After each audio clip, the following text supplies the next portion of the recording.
to the health and the safety of all Americans. I'm here to discuss our strategy to prevent and protect the American people from a possible outbreak.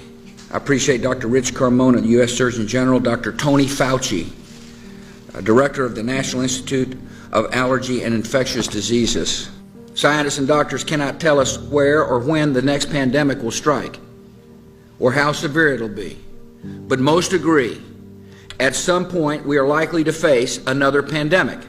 The virus has developed some characteristics needed to cause a pandemic. It has demonstrated the ability to infect human beings, and it has produced a fatal illness in humans. If the virus were to develop the capacity for sustained human-to-human transmission, it could spread quickly across the globe. Our country has been given fair warning of this danger to our homeland and time to prepare. Our strategy is designed to meet three critical goals. First, we must detect outbreaks that occur anywhere in the world.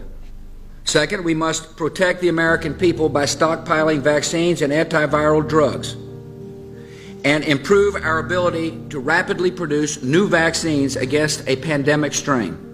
And third, we must be ready to respond at the federal, state, and local levels in the event that a pandemic reaches our shores.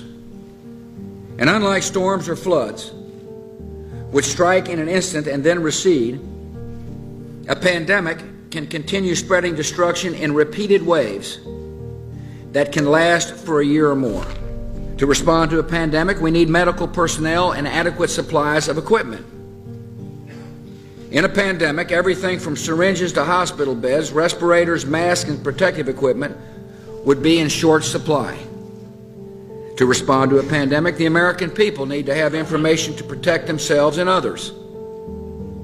In a pandemic, an infection carried by one person can be transmitted to many other people, and so every American must take personal responsibility for stopping the spread of the virus. By making critical investments today, we'll strengthen our ability to safeguard the American people.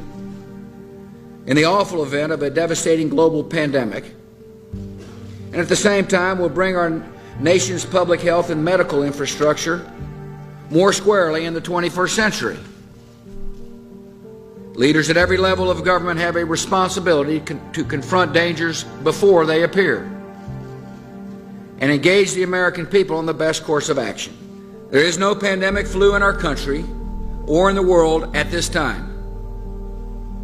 But if we wait for a pandemic to appear, it will be too late to prepare. And one day, many lives could be needlessly lost because we failed to act today.